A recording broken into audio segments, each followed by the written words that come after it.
Just giving colleagues 3 more minutes. We'll start promptly at 12:05. Okie doke.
Hi, Chief.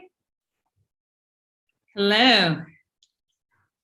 We're literally giving it 1 more minute till 12:05 before we start. Okay. And then I will do intros, opening, and then shift the direction over to Councilor O'Malley, the lead sponsor, and Allison and yourself. And we'll guide through that conversation and questions through counselors and whatnot. All right.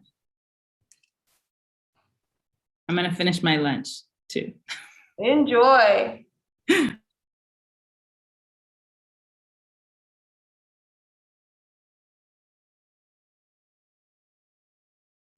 right, folks, it's that time. So good afternoon, everyone. I'm City Councilor Lydia Edwards, Chair of the Committee on Government Operations. It is Monday, August 23rd, 2021, and we're here today for a virtual working session on Docket 0775, Ordinance Amending City of Boston Code, Ordinances Chapter 7, Sections 7-2.1 and 7-2.2, Building, Energy Reporting, and Disclosure. This matter was sponsored by Councilor Matt O'Malley and is referred to the committee on June 16, 2021. The committee held a hearing on July 22nd, 2021. Today, we're having a working session.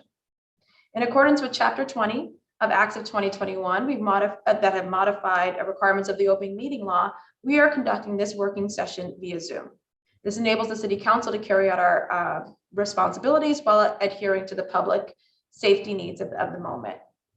The public may watch this working session via live stream at www.boston.gov/city-council-tv and on Xfinity 8, RCN 82, and Verizon 964. It will be rebroadcasted at a later date. Written comments may be sent to the committee email at ccc.go@boston.gov and will be made part of the record and available to all councilors. This proposal sets emissions targets, performance standards, and reporting requirements for buildings greater than or equal to 20,000 square feet. Establishes the emissions review board with public input to increase accountability and transparency, and establishes an environmental justice buildings emissions investment fund. At the hearing, the committee heard testimony from the administration, panels of advocates, members of the Green Ribbon Commission, and comments from the public. Docket 0775 is designed to achieve equity by developing workforce opportunities and establishing the Emissions Reduction Equitable Investment Fund. The fund is designed to improve public health and affordable housing opportunities by prioritizing environmental justice, populations and communities, and housing stabilization. Building owners have flexibility with how targets are met, with which include portfolio options, individual compliance schedule, and hardship compliance plan. Again, this is a working session, so the committee will review the specific language of the docket. Joining us today from the administration are Chief Mariama White-Hammond. He's the Chief of Environment, Energy, and Open Space. Commissioner Allison Brezius, who is the part of the Environmental Department. I think for now, those are who we have from the administration. We might be joined by Sheila Dillon, Chief of Housing, and we might be joined by Rich McGinnis, who is Deputy Director for Climate Change and Environmental Planning at the BPDA. Wanted to know, because this is a working session, today we will not have public comment during this conversation. It is being recorded for public consumption. There will, however, be public comment on Thursday, August 26th at 5:30 p.m. Through with the Chief Mariama and Councilor O'Malley will be having, yes, okay, sorry, I don't know, I was looking. We'll be hosting a listening session specifically for this, which allows for the public to give all comments, concerns, and suggestions, again, on the language or the concept. There is no, but it will be centered on the public having a voice. So we've also been joined today by my colleagues in order of arrival. We, of course, have the lead sponsor, Councilor O'Malley. We have Councilor Bach. We have Councilor Arroyo, Councilor Braden, Councilor Mejia, and of course myself, Councilor Edwards, who's chairing this. Oh, I see Councilor Flaherty has just raised his hand. Councilor Flaherty at large is also here. Have I missed anybody in the middle of my opening remarks? Mejia and Flaherty. With that, I will turn it over, Councilor O'Malley, and to the colleagues who are here to maybe say something very brief and their support or whatever. And then, of course, the way this will go, folks, is after we as councilors kind of present ourselves. Councilor Flynn has also joined us. My apologies, Councilor Flynn.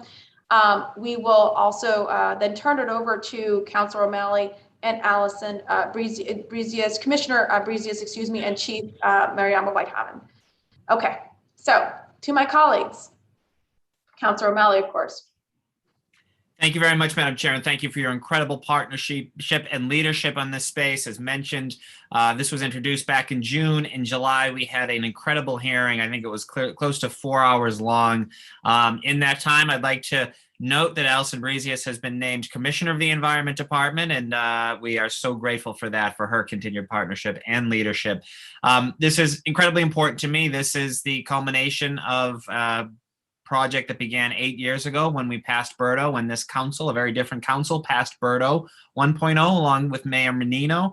As my time on the council comes to an end in a couple months, it's really important that we add these amendments and change energy and disclosure to emissions reduction. And that's precisely what we're going to do. This is one of the most aggressive but achievable decarbonization ordinances that's been proposed, and it's something that we are really excited about. We know that buildings account for over 3/4 of Boston's greenhouse gas emissions, and this ordinance, which only affects 4% of our building stock, about 3,500 units, that 4% accounts for nearly 60% of all building emissions. We have a really, as I said, an aggressive but an achievable plan. And this is the work that Commissioner Brezius, Chief White-Hammond, myself, and so many advocates who have been working so hard for years to craft this and to craft this well. There's obviously an incredible amount of interest. We've had 90 comment letters over the last several weeks. I would categorize 70 of them as being incredibly supportive. The other 20, I would say, very supportive, but did bring up some thoughts or ideas or suggestions, which we will incorporate through this working session to flesh them out a little bit more. So this is really exciting. And again, the IPCC report, which was terrifying to all of us, shows that we need to take action. We do not have any time to waste. This will be incredibly impactful. And for coastal city like Boston, the urgency has never been stronger. So thank you for your leadership, and thank you to my colleagues for their incredible partnership and support. Thank you very much. Councilor Bach. Thank you so much, Madam Chair. And thank you for your indulgence with this traffic in the background. I am coming from Kenmore Square. I really want to echo Councilor O'Malley's thanks to you.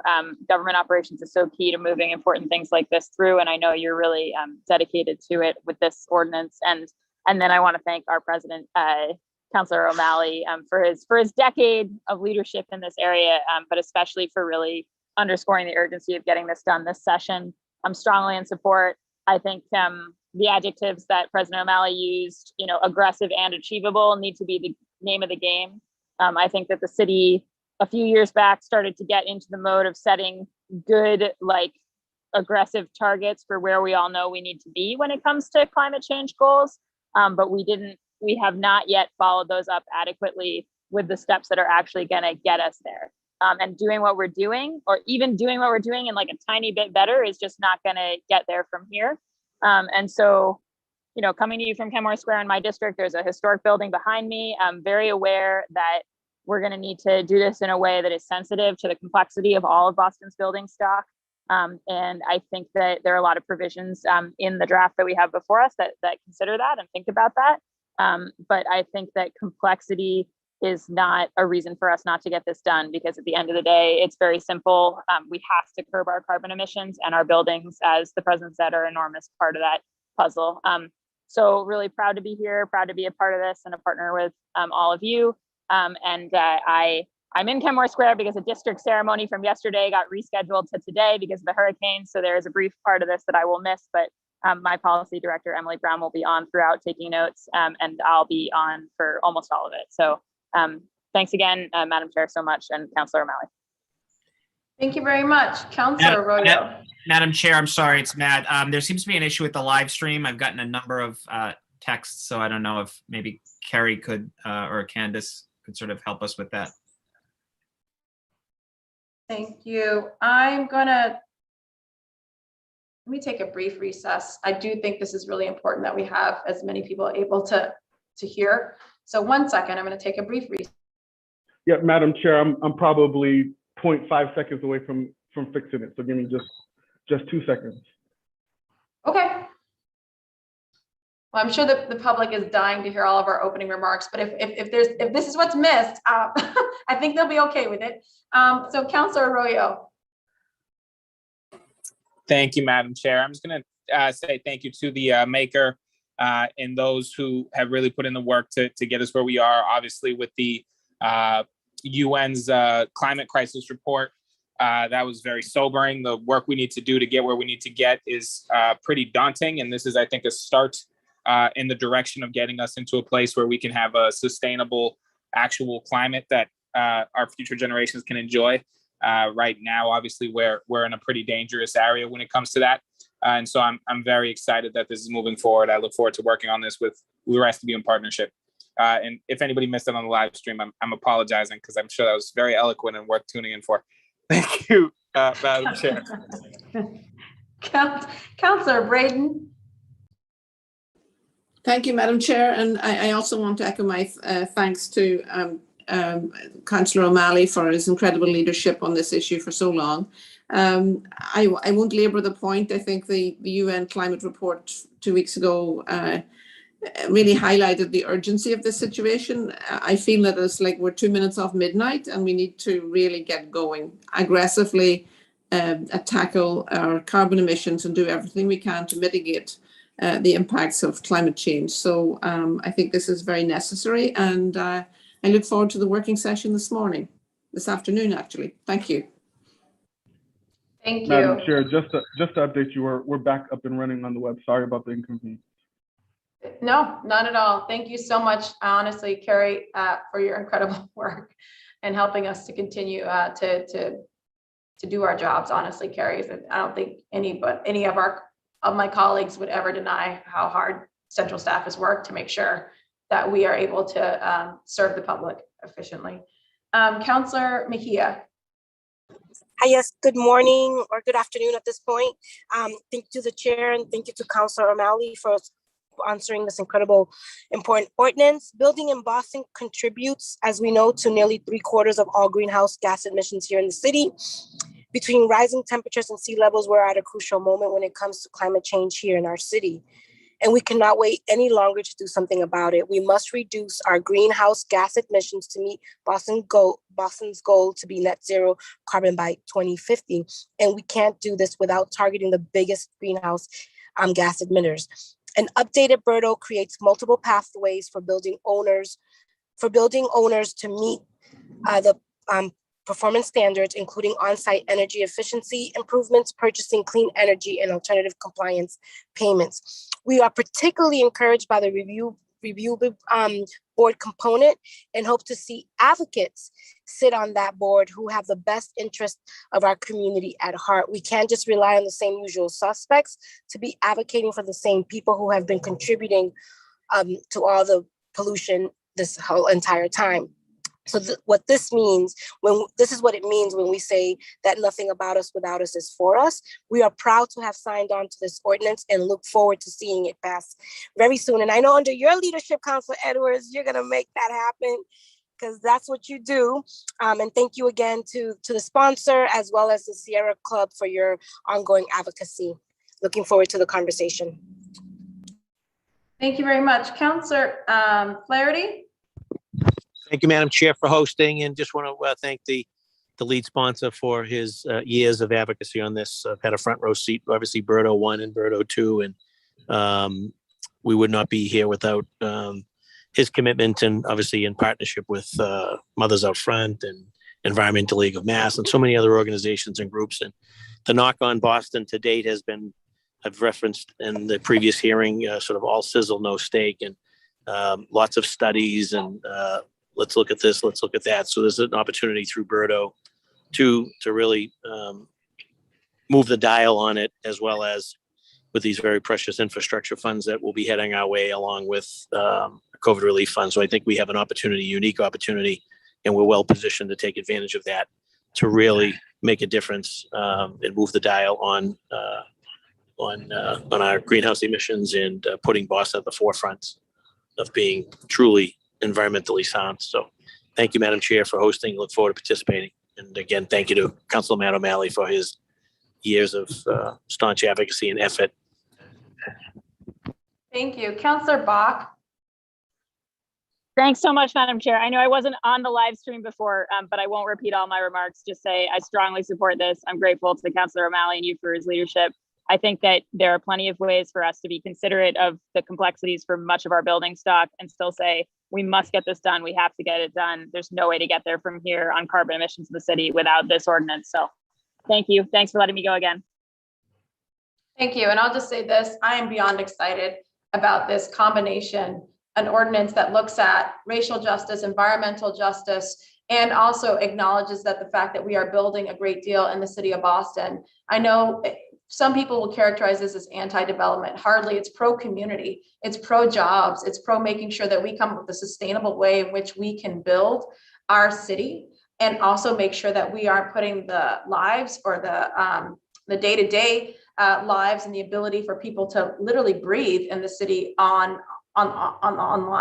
We want to make sure that ultimately, you know, as we develop, we're developing in the most responsible and sustainable way. And this is so exciting to have that conversation. I just want to give kudos to the investment fund too.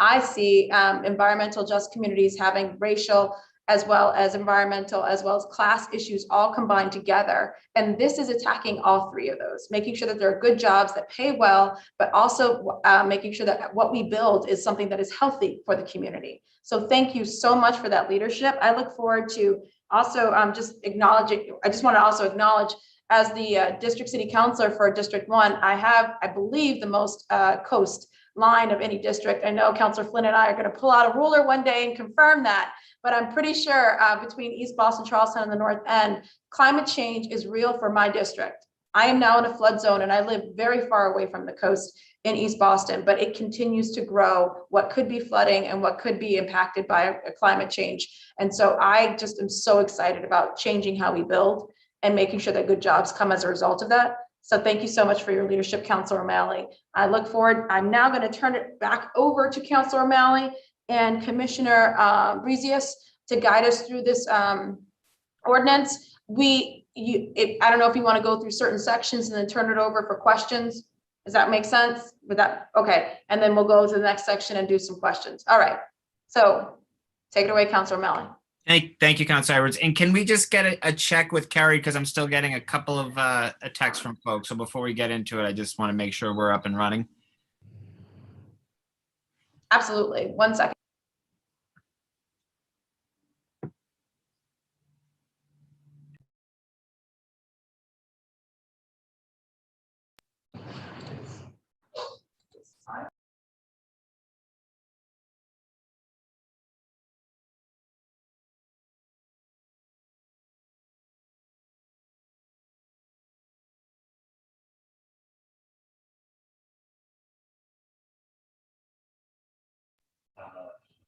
I understand it's live on the BCC channel, but maybe not on the YouTube one. So it is somewhere for folks to watch.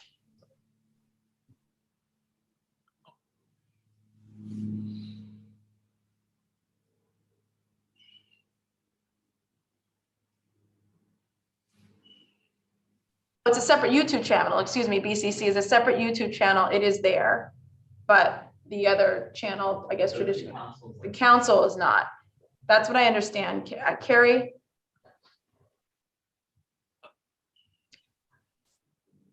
And I apologize, I forgot Councilor Flynn in opening remarks. So when we get back online and get this sorted out, I'd like Councilor Flynn to speak and then we'll turn it over.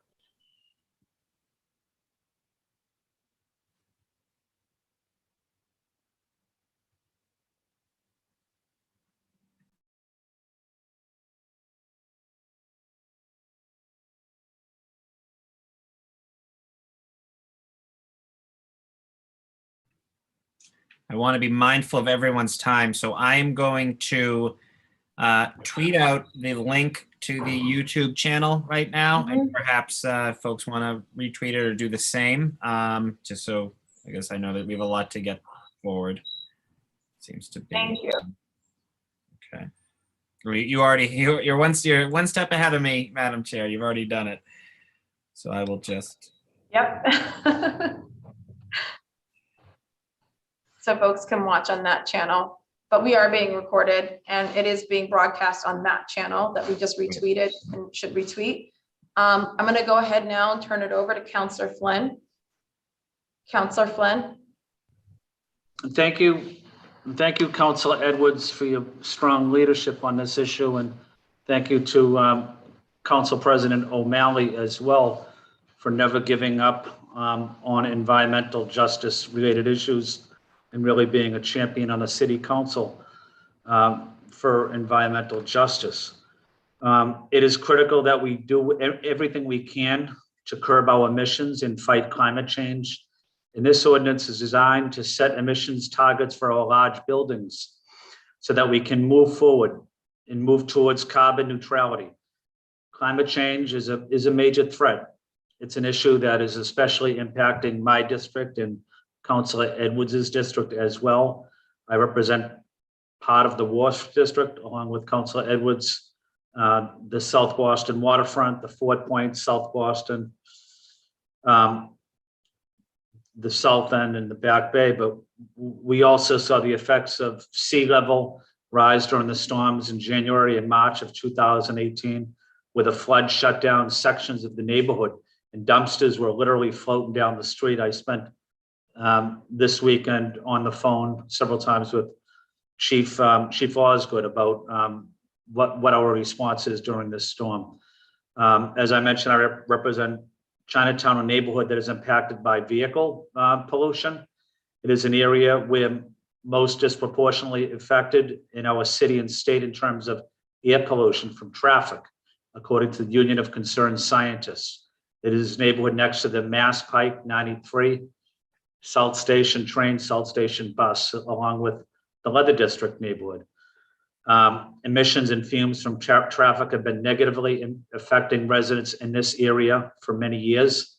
Air pollution can trigger asthma and other breathing related issues. So making sure that we protect our environment and lower emissions is an important issue for me. Additionally, it also impacts Roxbury.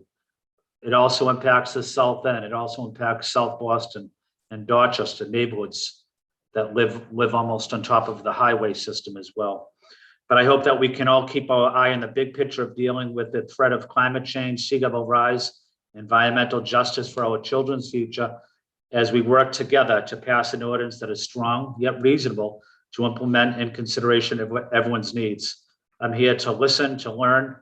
I want to give a special shout out to our activists as well, Mothers Out Front, and their dedicated work. I got to know them through Councilor O'Malley, and they do a tremendous job in the city of Boston. Also want to say thank you to our colleagues in government and the administration officials that are here for your important work as well. Thank you, Councilor Edwards, and thank you, Councilor O'Malley. With that, I'm turning it over to Counselor O'Malley. Thank you, Madam Chair, and thank you, colleagues, for your kind words, two kind words, and partnership on this. So I was saying to someone this morning, you know, the easiest thing in the world would be we could pass a 2-sentence ordinance saying that every large building needs to lower their greenhouse gas emissions by 2050. We'd probably pass it, it would be signed into law, but it wouldn't be fair because it wouldn't be the right roadmap. So what we have before us is a 20+ page document. What we're going to do now is have Commissioner Brezius, Chief Whiteham, and sort of go through it. We're going to go section by section. It's dense, but I think, again, the reason why we're doing public testimony in a couple days is because we want to focus just on the language of this. And then, of course, there'd be opportunity for councilors' questions or sort of some reflections. But in addition to breaking down the ordinance sort of section by section, we're also, because of the great work of Commissioner Brezius and her team, we're going to incorporate some of the suggestions as well as some of the communications that we've received thus far. As has been mentioned, we've received well over 90 different individuals have weighed in. So we want to be as ecumenical as our approach. So Commish, Chief, I don't know if you wanted to just sort of kick things off now, or if any opening remarks, please feel free. The floor is yours. Thank you, Councilor O'Malley. And I do want to reiterate both gratitude for Councilor O'Malley and his longtime leadership on this issue and extensive work on this particular ordinance. Also to Councilor Edwards for leading us in this session and sort of guiding this process of talking through these different issues as we think about how to move forward. And to all the councilors who've made the time to be here during this busy season.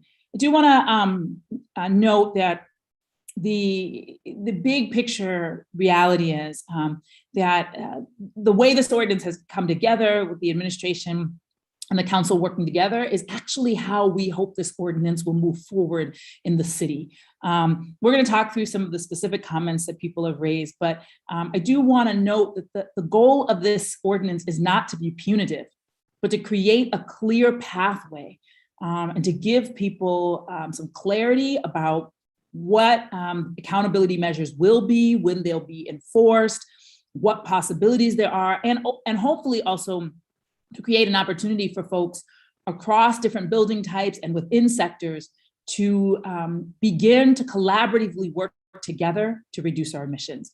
We think those big picture goals, as Councilor O'Malley said, they're good, but they don't get us there. So I just want to note that because I think at times it's felt as though folks' understanding is that our intention is to be punitive, and I want to clarify, our desire is not to just fine folks and be punitive. Our desire is to create a pathway for us to start moving from intention to action. And I think it's worth noting that. So we're gonna go into the details and we're doing that because we've received a lot of feedback, some of it really helpful, and you'll notice some places where we made some shifts, but a lot of feedback that also maybe reflects places where there's not clear understanding. And so we just want to stop and take a moment to drill down, make sure that we're all on the same page. So really thankful to be here, know that lots of folks are watching, and look forward to, after this, continuing a collaborative process to move through the regulations and then the actual enforcement of the ordinance. So with that, I'll pass it over to Commissioner Brezius to get us started as we sort of dig into the details piece by piece. Thank you, Chief. Thank you, Councilor O'Malley, Councilor Edwards, councilors, and thank you to all of you who have submitted comments, questions, and suggestions today. Your feedback really has been critical in informing our discussion today. I'd also like to take a quick moment to thank the incredible team in the Environment Department who have been working hard on this for the last 18+ months, and more recently, very quickly, to try and synthesize all of the comments that we have received. As Councilor O'Malley said, we're going to walk through each section briefly and then pause for questions, discussions, potential amendments. Can everyone see the proposed ordinance on the screen? Great. So starting in section A, hopefully the clearest of the sections, this is describes the purpose of the ordinance. And the purpose here is to reduce emissions from air pollutants, including greenhouse gases, from building energy production and consumption. This would support, as Councillor Edwards mentioned and others, the efficient resource use, the green economy, public health, and equitable access to housing. To do so, the ordinance would require reporting and disclosure of annual energy and water use in all covered buildings and compliance with emissions requirements set forth later in the text. I'm going to jump on to section B unless anyone has any additional elements that they'd like to jump in on the purpose here. Second is the definitions. So in this section, we set forth the terms used in the proposed ordinance, including a definition of environmental justice populations that has been based on the definition recently adopted at the state level in Senate Bill 9. So we have received a number of suggestions and comments here, adding minor clarifications to definitions, and also the proposal for some new definitions. We think that these are good suggestions. Some of the additions include a request to, sorry, I got a message that people can't see the screen updating. Can people see the screen updating? We mean people in the public, right? Not us. Public couldn't see that the screen was moving down, but you can see it. Okay, so hopefully it will catch up.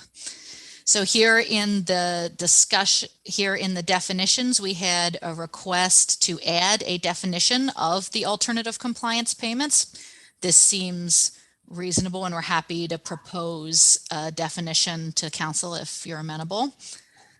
Yeah, Commissioner, yes, sorry to interrupt. Commissioner, in as much for total transparency, if you could say who, or if there was an organization who made that suggestion, or transparency and also credit for folks who are helping us to build this really good legislation.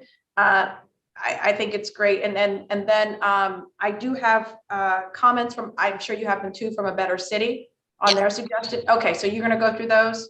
Sure, I will, right. I will do my best to add appropriate credit here. We also have all of the comment letters that we're very happy to make public after. So yes, I was referring to a comment and a suggestion received from A Better City to include a definition of an alternative compliance payment as it is referenced later in the text.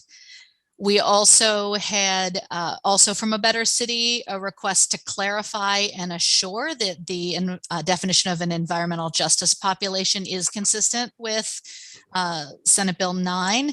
We believe that the majority of it is consistent. That's where we took it from, but we're happy to add additional clarification. I think the missing piece had been a phrase such as or other such meaning that as is adopted or amended by the Commonwealth's Executive Office of Energy and Environmental Affairs or by state statute. If that is something that people are interested in adding, I think that's reasonable. Certainly a good suggestion.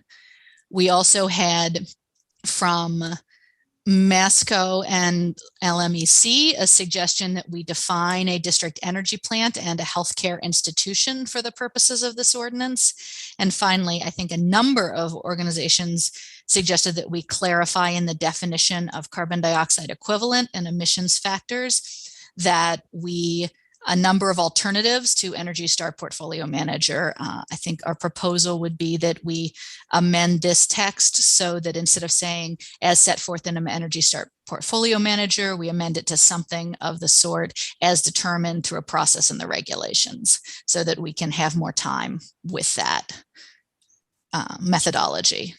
Did others have suggest that is the extent of our suggestions and comments in the definition section? So I'd love to open it up to other questions or other proposals.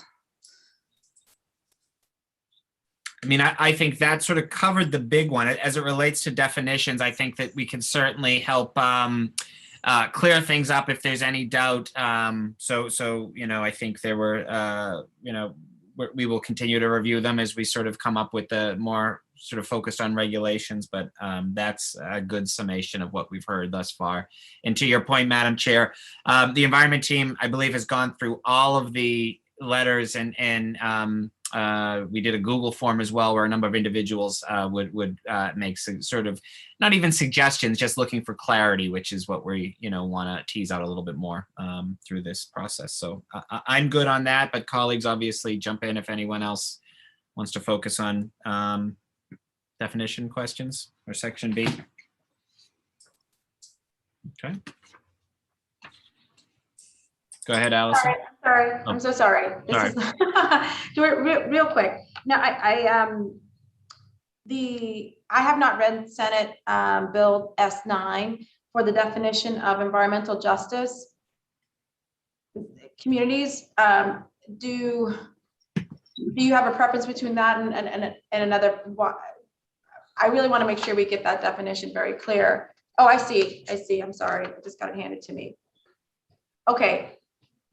I understand then in the definition of environmental justice population, it's added, just for folks, annual median household income is not more than 65% of the statewide annual. Minorities comprise 40% or more of the population. 25% or more of households lack English language proficiency. Or minorities comprise 25% or more of the population. The annual median household income of the municipality in which the neighborhood is located does not exceed 150%. Was there any thought to adding in the definition, since it's ours, asthma rates, COPD rates, or proximity to highways? Because I can assure you, from either Councilor Flynn, who represents Chinatown, or myself, I represent East Boston, those highways and the way in which their proximity to large emitters of carbon, I don't know if there's any thought to that. I don't want to water down the definition. I actually think more is good, but I leave it to the experts. But I do wonder if asthma rates and health conditions also should be part of this analysis. If you don't think it should, okay, but I'm wondering. That was my question about EJ communities. Madam Chair, may I jump in for a second? Yes, Councilor.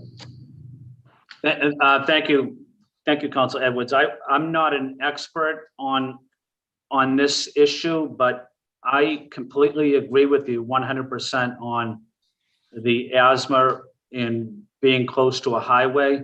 It's a critical issue in my district, from Chinatown and the Leather District and the South End in South Boston.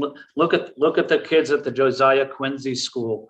Their school is practically on top of the Mass Pike, and their playground area is practically on top of the Mass Pike. They're breathing in those fumes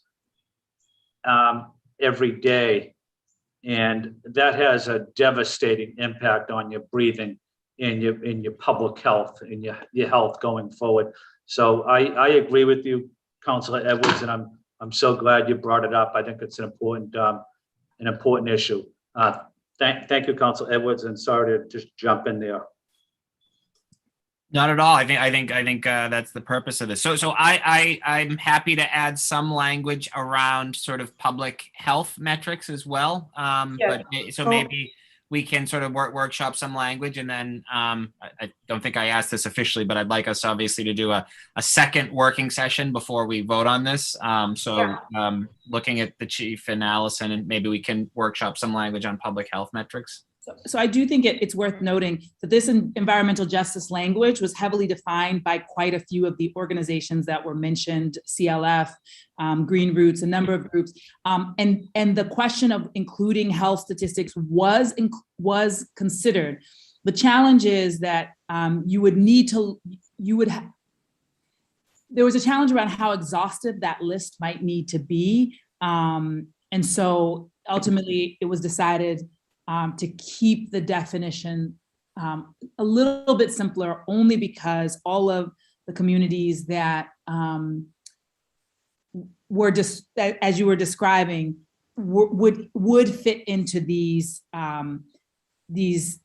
definitions. So I'm completely open, but I do want to say that a lot of the advocates were pretty heavily involved in the defining of the state definition, and just, wanting to keep some level of consistency in alignment with sort of where the state is going and where we are locally. But I think we can have a deeper conversation, and it would be worthwhile to loop some of those folks in to understand why they didn't, because I was present at a conversation where this was explored, and there may have been a reason that they chose not to, that I would want to make sure we check in with them, because maybe we might find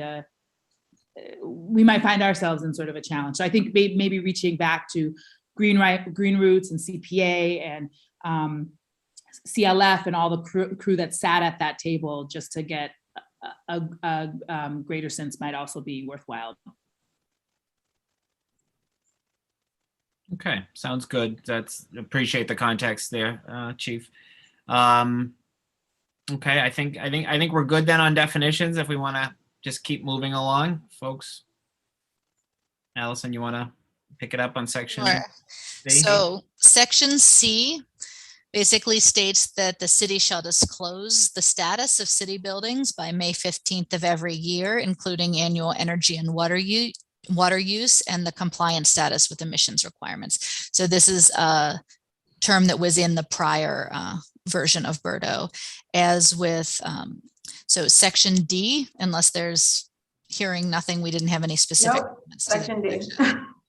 Sets out the reporting responsibilities and deadlines for non-city buildings, and goes through reporting data annually to determine building performance, the types of data that need to be reported, and then additional optional reporting that could be used to demonstrate additional elements of compliance, but wouldn't necessarily be required. Any issues here? The question is, it says that no later than the 15th, right? Buildings, blah, blah, blah, blah, blah, via a defined methodology. But we don't list, that's open to what that will be. So historically that was developed in the regulations, just the details of which forms are used, whether it is through Energy Star Portfolio Manager, whether we'll be bringing in some other tool for reporting those additional quantities. So we think that makes sense in regulations, but happy to discuss more here. Also, I paused there at the overarch, but I do have a few comments and proposals in subsection I in the reporting requirements. I think one of the concerns expressed, and I can't find based on the track changes who did this quite yet, but I will give credit to. It was a good comment. It was about how the EPA, Portfolio Manager is a national tool that does not always have the current eGrid data. Yes. So as a caveat, I appreciate that it's open, that we're looking at defined methodology, but if we didn't want to just automatically follow something that may not be as update, we might be getting ahead of it. That's all. So yeah. Just to know. Absolutely, Counselor. So the benefits of Energy Store Portfolio Manager are that it is a national platform, and it is free and open to any building to use, as opposed to a paid platform. But we are very aware of the emissions factor and the corrective action we proposed in the definitions section to say that the emissions factors and the emission would be determined through the regulations was intended to account for the fact that we absolutely acknowledge that the eGrid emissions factor used by Portfolio Manager is not necessarily the most reflective of our local context. Thank you. We also had a proposal in this subsection that suggested that and I believe this was from NAOP, but someone please chime in and correct me if I've got the attribution incorrect, that there's no need to have the entire terms of a full power purchase agreement contract here in subsection D, but that instead we could amend it to just say the material business terms of the contract, and we have no concern with that. I don't know if others do.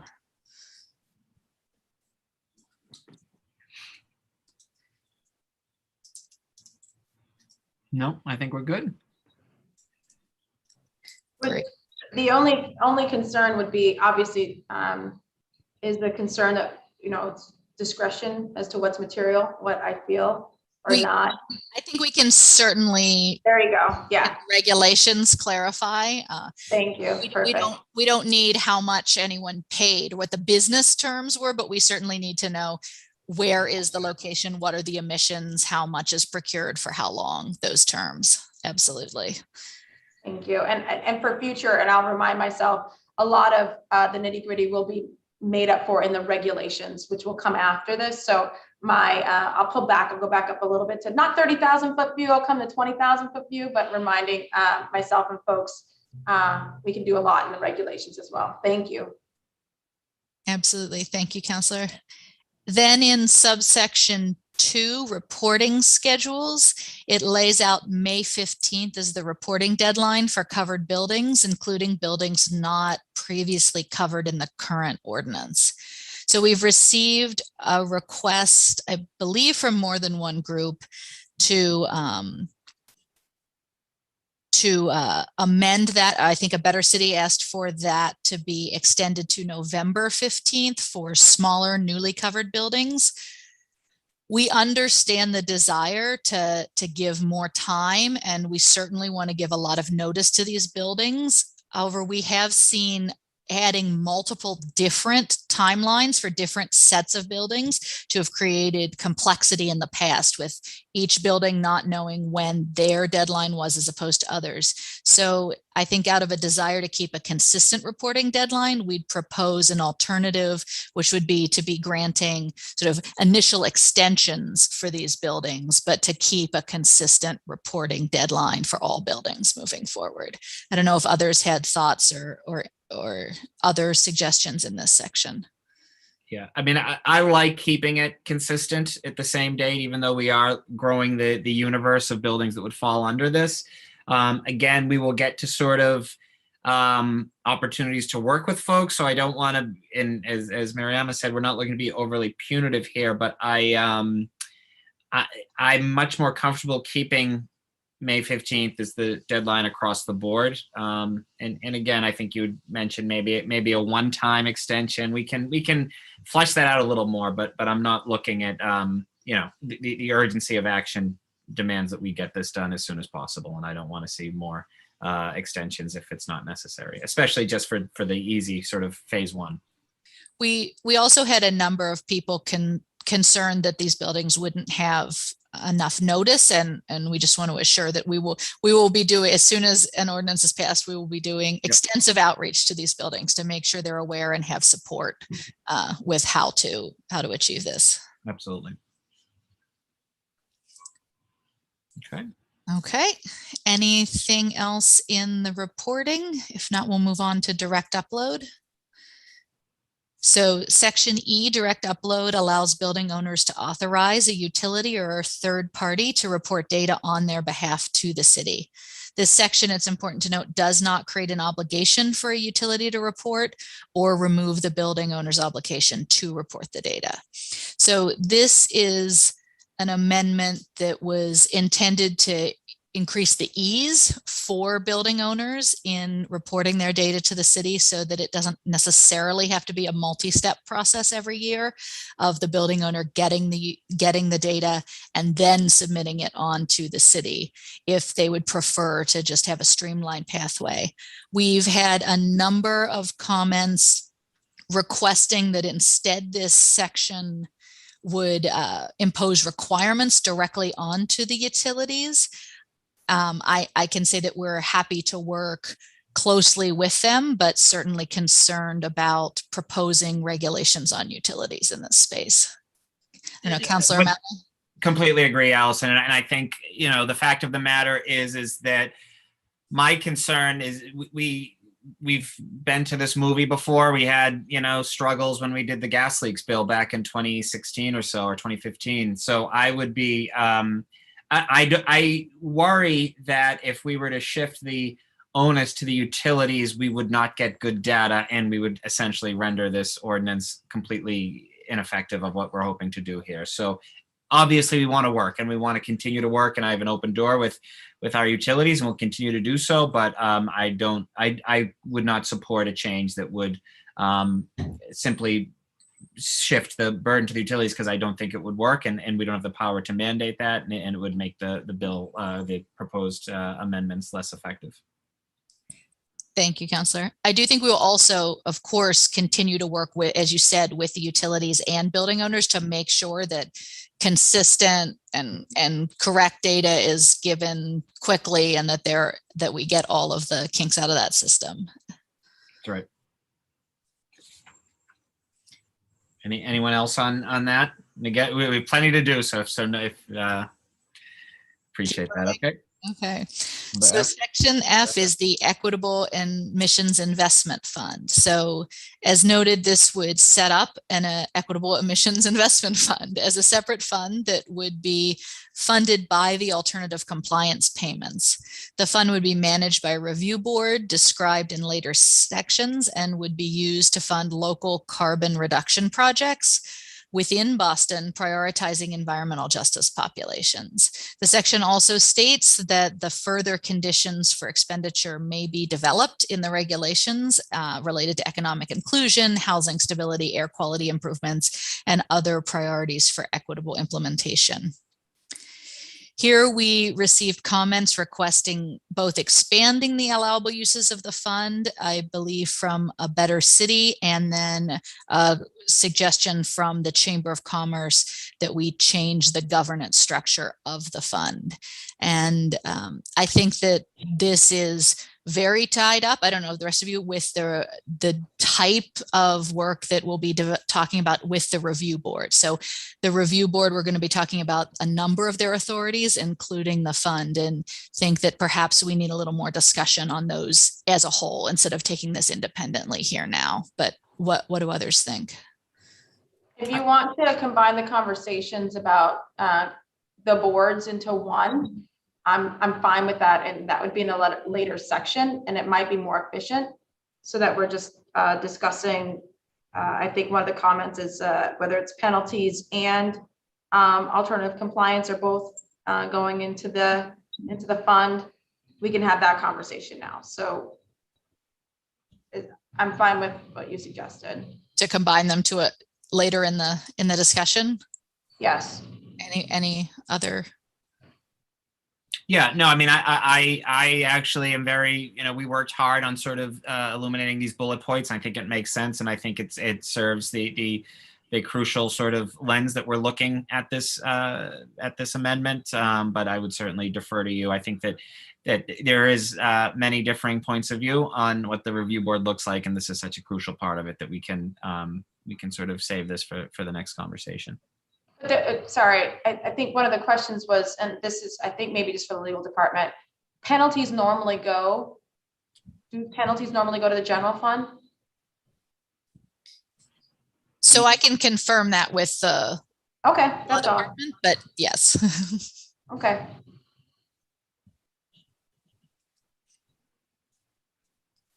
So data verification, section G, coming back to section F, describes data verification requirements with provisions for annual certification and third-party verification for the first year of reporting and the first year of complying with emissions requirements, and every 5 years thereafter. So really the goal is to have third-party verified data that we all understand, both the building and the city, is the correct and valid data. We think that this is important to know the baseline, right? Where everyone is starting from, and have the same understanding of where a building stands as we look forward to emissions targets. We've received a number of comments from A Better City, LMEC, and Masco. Both comments that are requesting additional detail around the verification process and the credentials of third-party verifiers. We think those are very important elements to sort out, but that they're more appropriate for the regulations process. And then a number of other comments requested delay in the timeline for verification.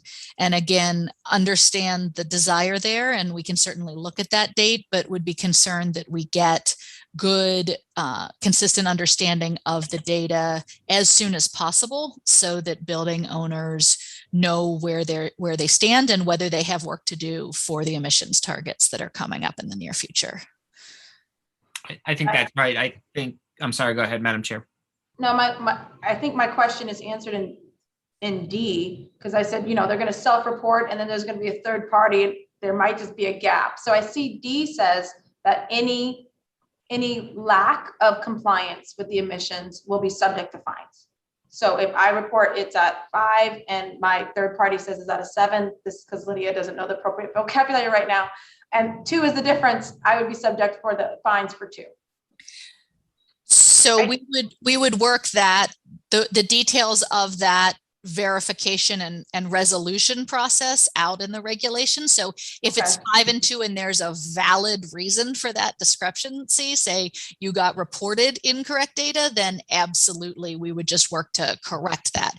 If it's 7 and you went ahead and reported 5, then yes, that would be subject to fines until you came back into compliance. But again, we see that as a guardrail, but not a likely scenario. That's right. Okay, thank you.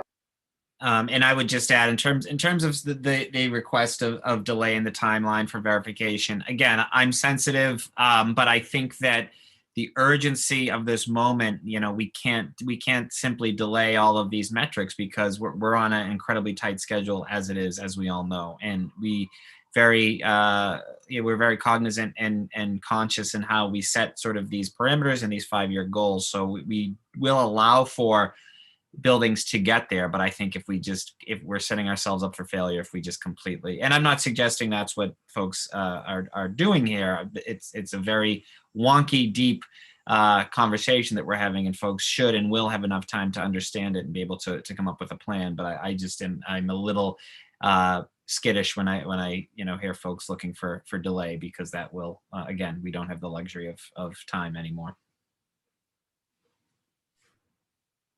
So anything else, colleagues, or shall we go on to H? Okay, H, emissions requirements. So H sets out emissions requirements for different building types that decrease over time and align with Boston's citywide carbon targets. The building owners would have to comply with the targets on an annual basis. And the section also states that buildings may develop and request approval for individual compliance schedules or request a hardship compliance plan. Buildings that would be newly covered would be required to start complying with those targets beginning in the 2030 to 2034 period. So they would begin reporting their data is basically this next year, but they would have a nice time horizon to understand their emissions and a longer runway to meet those targets as newly covered buildings. Buildings would also be able to blend their targets based on square footage. And here we had a couple of comments, I believe, from LMEC and A Better City and potentially others pointing out that in subsection 2, blended emission standards for portfolios, it says that the blending, or it can be read to say that the blending of the CO2 emission standard for a portfolio of buildings, would need approval by the review board. We think that blended emission standards are important. They account for multiple uses in a building and accommodate changing uses of the building over time, and that they're likely to be an important and likely standard element of a portfolio. So we agree that this is a reasonable change to make blending of an emission standard not need application. And then we could instead take this section, split it, and move the definition of a portfolio and how one creates a portfolio up into the definition section. Sounds good to me. And thank you for flagging that for the folks who flagged that for us. Okay. jumping on to Section I. So Section I exempts certain energy uses from the emissions requirements, including emergency backup generation or backup power and electric vehicle supply equipment. The exemption for emergency backup generation or backup power would sunset in 2030 unless otherwise amended in the regulations. And here again, we had a number of comments that run the gamut. I think our comments came from Masco, LMAC, A Better City, and potentially others. We received comments that range the gamut from requests to completely strike the sunset clause for the backup generation to requests to exempt certain types of buildings from the sunset, or I believe that was specifically for healthcare institutions, or to assess the emergency backup options before 2030 and make recommendations based on that assessment. Counselor, did you have thoughts on this? Yeah, I mean, I spoke with some folks from Masco last week. I think they make a compelling case. I'm hesitant to start, doling out exemptions because, again, it will render this less effective. But I do think that sort of the health, a very specific conversation or very specific sort of thinking about this more as it relates to healthcare warrants further discussion with particularly our hospitals and our health centers. So, I think that they've made a compelling case. And again, I don't want us to sort of start weakening or watering things down. I don't know that would do this, but I think we should continue having conversations with them in the weeks ahead. Great. Do other people have thoughts or questions on this section? My only, and this is mostly, again, I'm learning a lot and also trying to make sure I'm clear on what I'm asking. So my apologies. I know some of the comments I have had from folks have been no carve outs. And I don't know if now is the time to address what that means or where in the ordinance, Councilor O'Malley, or what is a carve out and where they are. But I did want to acknowledge there have been people saying that, and I don't want. So if someone maybe I share that. I share that, and I don't want carve outs either. I think what we're in such a granular level right now. We're talking about emergency backup generation for a hospital in the case of, whatever. And so it's a very, very minor conversation that we're gonna cut out a little bit more. But I would not conflate this with saying we're gonna exempt whole industries because they were organized and didn't want to see this go forward. So I agree. I don't think any of us are proponents of carve outs. I think this is just, again, we are in such sort of the weeds right now. We're talking about an emergency backup generator that a hospital may potentially need, and looking at ways that we could at least be sort of sensitive to that, their unique needs. And it looks like, and it's set to expire in 2030. Yeah, well, the whole question is whether or not it's sort of further discussion of that expiration date and going forward. Okay, thank you. You're welcome.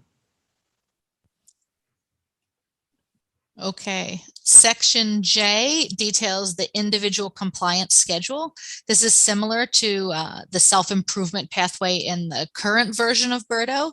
It sets out that a building owner can propose a compliance schedule that differs from the standard emissions requirements in the table above in Section G, but that self-improvement pathway individual compliance schedule would still need to remain aligned with citywide goals of cutting emissions by 50% by 2030 from a 2005 baseline and achieving carbon neutrality by 2050.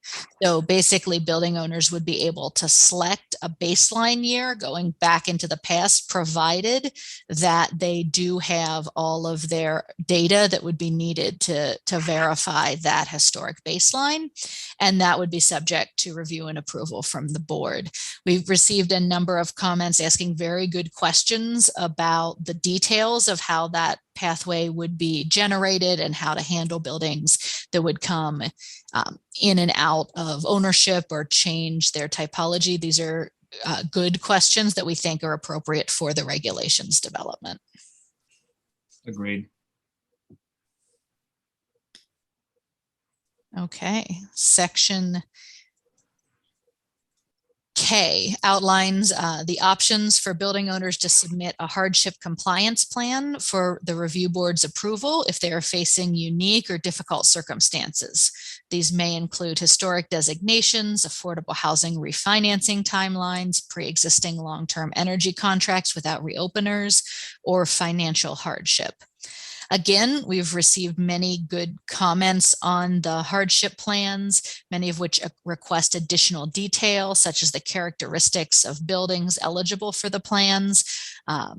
Again, we think these are things that will need very detailed work in the regulations. One that I'd like to elevate is that several groups, LMEC, MASCO, and others have suggested forming working groups that interact with the review board to develop elements of the hardship plans proposed to the review board for specific sectors. So please Go ahead, Counselor. after you.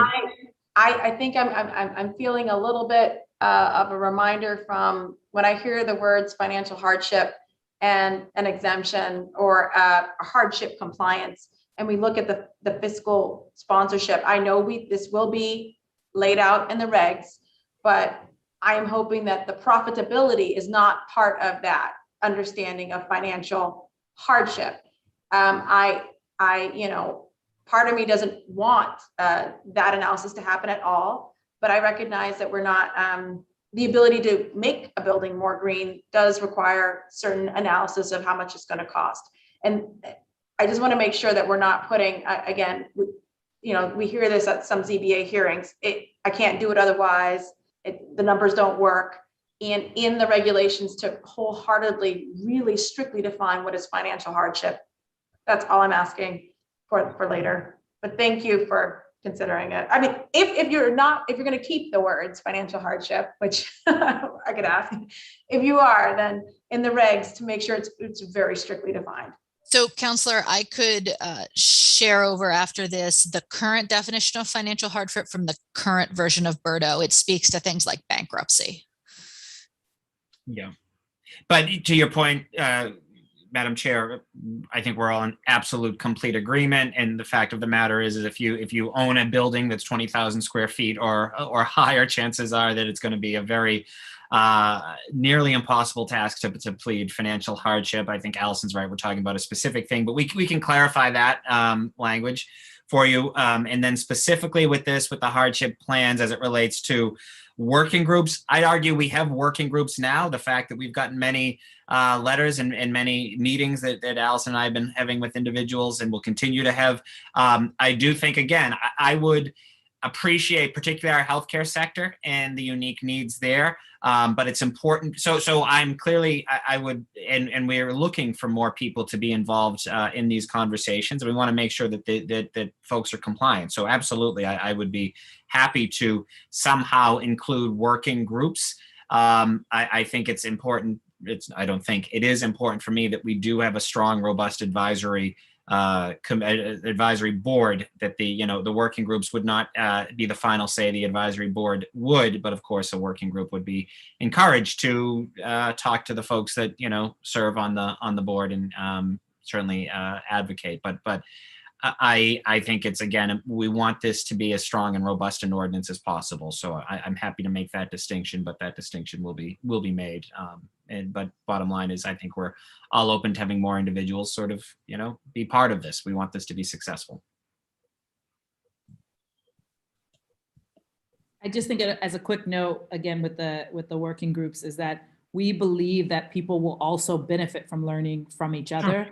That, if one hospital, for instance, figures out a really creative way to do something, we'd love those working groups to also allow them to share that. So I think, again, reiterating, this will work best if everyone's in it together, working collaboratively, and we hope that the working groups are a way to do that. But as you mentioned, Councilor O'Malley, they are not an excuse to study and study and study something in place Exactly. of action. Yeah, no.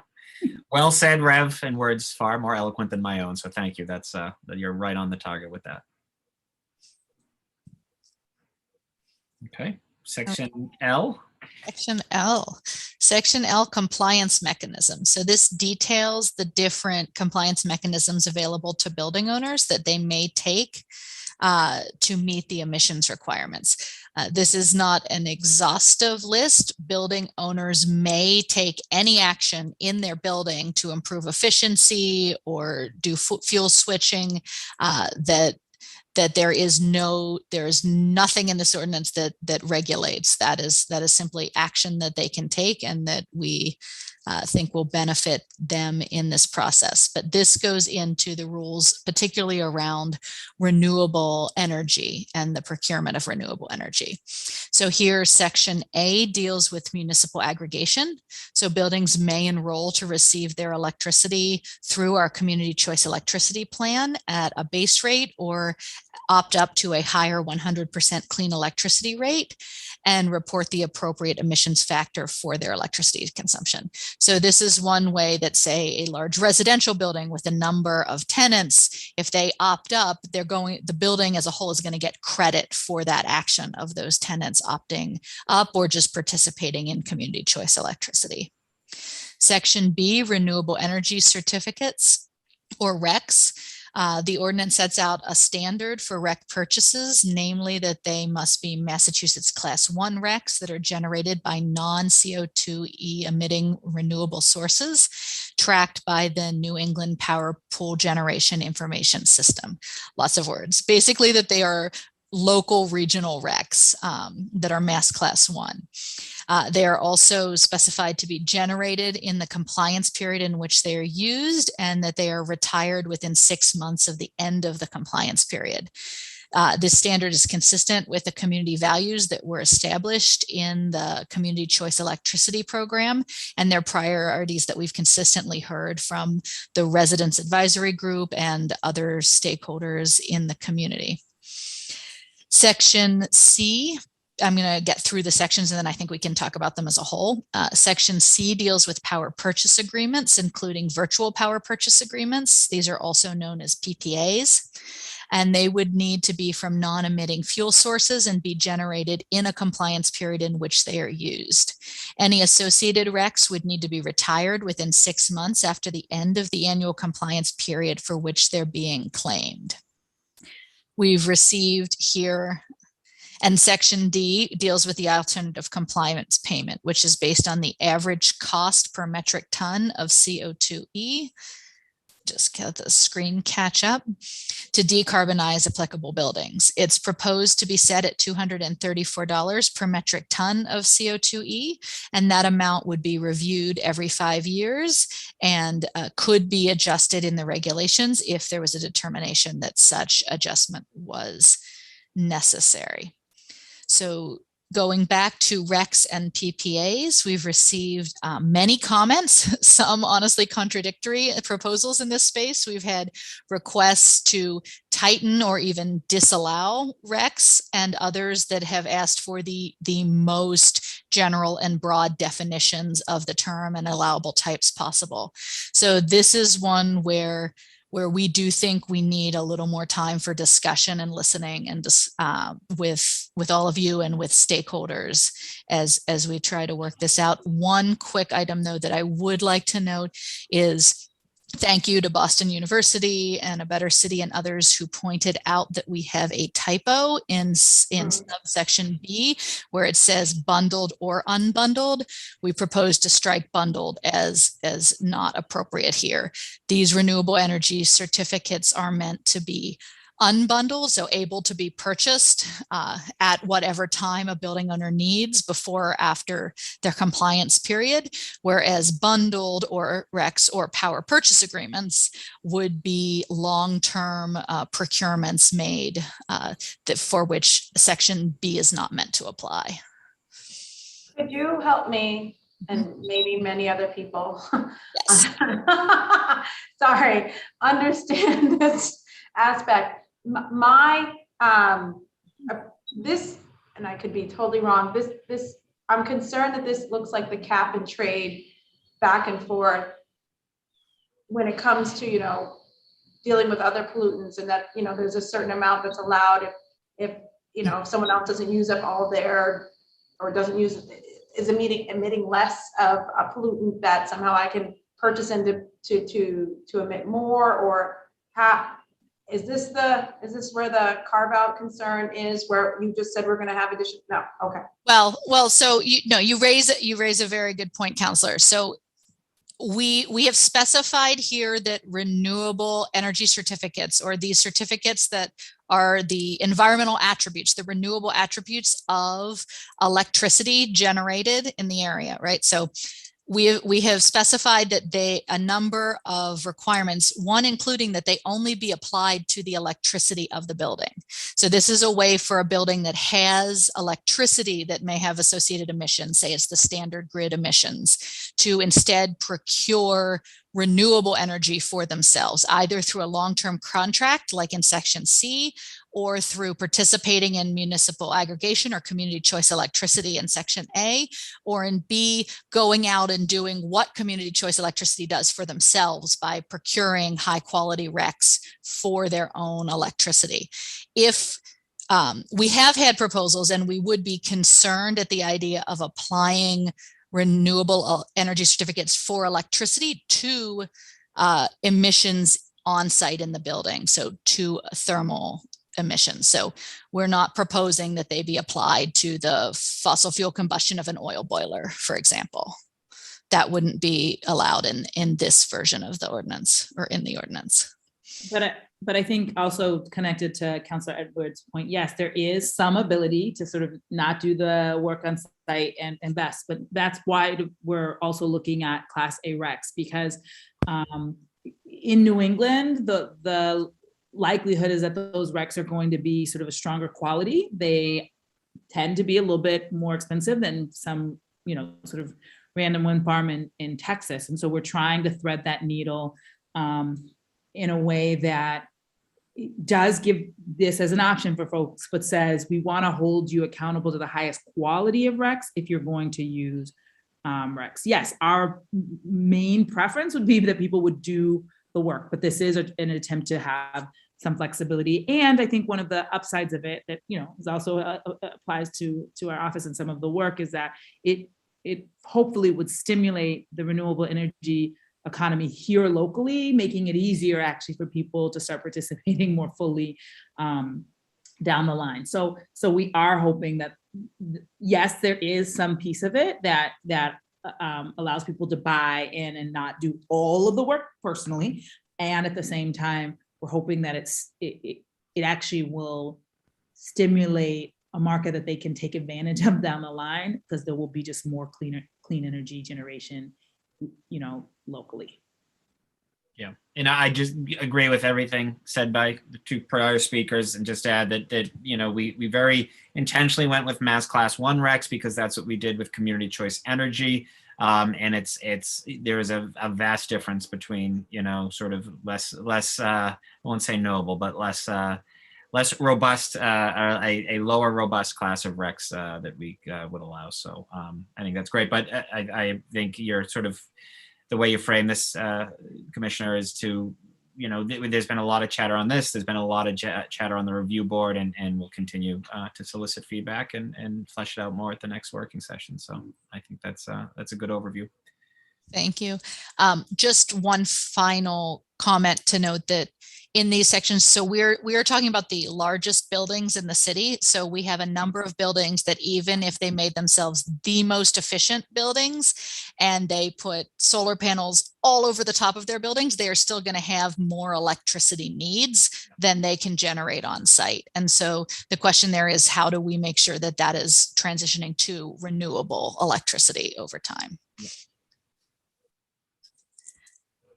In Section D, alternative compliance payments, we had an additional comment here from, I believe, the Chamber of Commerce that it says that the alternative compliance payment value shall be reviewed at least every 5 years. We do agree that it's important to have consistency and a planning horizon. So if instead that shall be reviewed every 5 years instead of at least every 5 years, we don't necessarily want to be going and changing this number constantly. And so wanted to bring that up for discussion on what folks think may be an appropriate timeline there.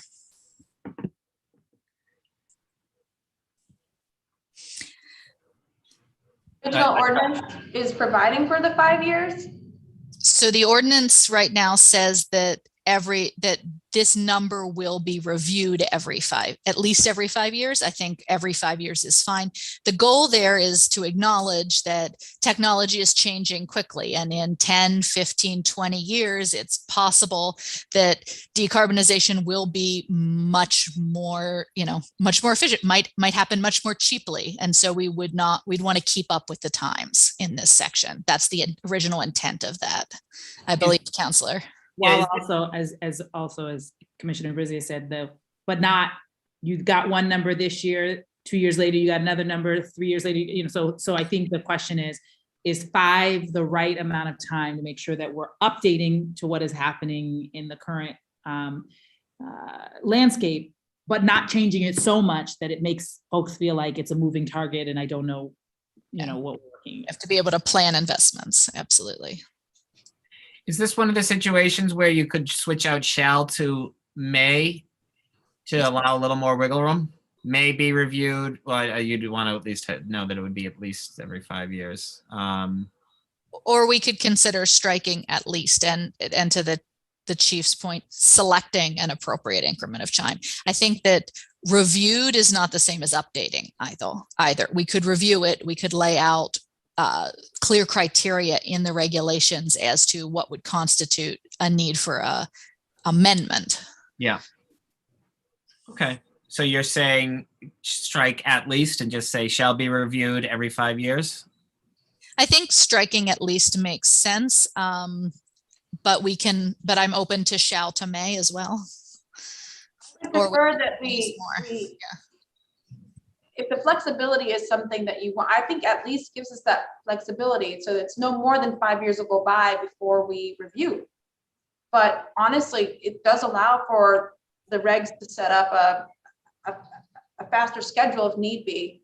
And I would encourage, in the next working session or in the regs that we figure out what that is. What's the standard for making it less than 5? But to me, this is a maximum. This is the most will go by before review. And but it's the shall is that the review happens, and then the at least is at maximum every 5 years. So I think the clause is okay and allows for the flexibility. But the lead sponsor, I defer to him if he prefer the shall be may. But I don't want anyone to interpret may be reviewed, right? That they think that that's an option. I don't think anybody wants that interpretation. Okay, I think you sold me. I'm kind of agnostic on this, so we'll keep shall, and you think keep at least, so it would indicate that there'd be some flexibility there on how frequently, Lydia? Yeah, at some point we may. I'm good with that. I think Councilor Mejia may have a question. Yes, thank you, Councilor O'Malley. And I'm just curious, just in terms of where this information will live. I'm not sure if I missed a part of the conversation, but I'm curious if there would be any report back publicly around the information that it gets disseminated in a way that folks are able to access it. Is that part of the conversation? Did I miss that part? You didn't miss it. We're actually going to get to that very level, Julia, and it's a great point. Obviously, making sure, and I know you've done such great work on making sure we have it translated and we have it available, just not online. So we're going to get more specific on that, but then we're also going to get to the review board, which is going to be working hard to sort of help implement these and work with individuals. And then I would just argue that I think God willing, this will pass and then go into effect. And then I think there's an opportunity for the council to play a role, calling on hearing to check in, just as we've done on some other really big, important legislation. Thank you for that. I guess, yeah, so to the point is, in terms of like, I'm always talking about dashboards and accountability and like where this information lies once these reports have been produced or whatever. Is there that level of distribution, that public level of accountability? Is that something that we're gonna also be looking into? Yes, I would. I think we, especially with the review board, and we're going to discuss the membership and how much community gets to be part of really defining, holding accountable industries. And so, Councilor here, there was the investment fund board and the review board conversation that are both going to come up and really defining how community holds us as well as the industries accountable. But yes. Thank you. Great, thank you. All right, so I think we're good on that. Do we want to go to proceed on subsection B, Dr. Breezius? Sure. So the next and final comment in this subsection that we have was just to note that while there is no subsection E here, a number of folks have requested that offsets be included as a compliance mechanism, or that they be evaluated as a compliance mechanism starting in 2025, every 5 years thereafter. From our perspective, I'd just like to note that they were not included based on the strong feedback of the Residents Advisory Group, the groups that worked with the advisory group, many of whom had raised concerns similar to those that Councilor Edwards had just raised around the effectiveness and the equity of offsets. Yeah, offsets are a non-starter with me. I would argue it's worse than doing nothing, because it's giving folks sort of the sheen of doing something without actually having the impact. So we won't include offsets as an opportunity for another compliance pathway. Thank you, councilors. Section M, preservation of documents. So I'm going to take M and N together as they are standard sections that were included in the prior version of BERDO. Section M sets out rules for the preservation of documents by building owners, and N gives building owners an obligation to request and report energy and water use from tenants, and details how building owners shall approach making that request. Again, these are elements that have been worked out in the original version of BERDO through the regulations. There are standard request forms that the utilities have provided so that buildings data can be aggregated and maintain the privacy of tenants while reporting the data to the city. Yeah. And just, do you know offhand what our last compliance rate was with BERDO 1.0, approximately, percentage-wise? So I know that we're working towards our October disclosure deadline. So it's creeping up for this year, but we don't have a final number for this year. I believe last year we were in the 80s, but I will check, which for a year that was extraordinary, I think is very good compliance. Indeed. So I think we are preserving some of the aspects that have worked well clearly over the last 8 years. And I would say these are two of them. And then again, disclosure to your points, Councilor Mejia, and this has also existed since the last one and preserved. Section O describes the provisions for annual disclosure by the city of covered building data information, and added is information related to equitable implementation of this ordinance, including the information about the investment fund, the balances of fund and expenditures, and information about projects funded. Here we received a letter of support from the Conservation Laws Foundation supporting the disclosure of environmental justice metrics, including air quality, energy cost burdens, fair housing and housing displacement, jobs, and other metrics related to equitable implementation. And we have also received a request from A Better City that the city issue annual reports on the Equitable Emissions Fund, and that seems a good addition. Sorry about that. Yes, and that's, again, thank you, Councilor Mejia, for bringing up sort of the that outreach, affirmative outreach we can take. So thank you. I have no further comments on that, on section O. Okay. Section P is outlines the enforcement timelines, including failure to comply, injunctive relief and fines, and combined with section Q outlines the penalty schedule for failure to comply with reporting requirements or to comply with emission standards or failure to accurately report information. It also allows the review board to grant penalty reductions or waivers in certain extenuating circumstances. I'd like to highlight in these sections, because we did have a number of comments seeking clarity in this space. First is to note here that we have proposed different fine schedules for the largest buildings that already exist under the current BERDO, and then for the smaller buildings, well, still very large buildings, but the smaller of the large buildings that are being added to the cohort here. We've received, again, very broad comments on this section, from those requesting more timely and aggressive enforcement of these sections to those requesting that fines be reduced or removed. So really running the gamut here. We have some comments that seem to indicate that fines would be expected as a normal part of this ordinance for buildings. I want to clarify that fines are really intended to be a last resort for those buildings that are actively not participating in the ordinance. In decarbonization, there are a number of compliance pathways. In fact, multiple compliance pathways that are available to buildings ahead of time, and then even multiple compliance pathways that are available to buildings if they come to their reporting or performance standard deadline and realize that they haven't quite made it. So fines really are that last resort for buildings that aren't participating, that haven't sought a hardship plan, that haven't exhausted many of the other pathways available to them. So I don't. Yes, go ahead, Counselor. So I want to make sure I'm clear on the municipal fines limits. I had always understood the city of Boston, the max any city could charge based on state law was $300 a day.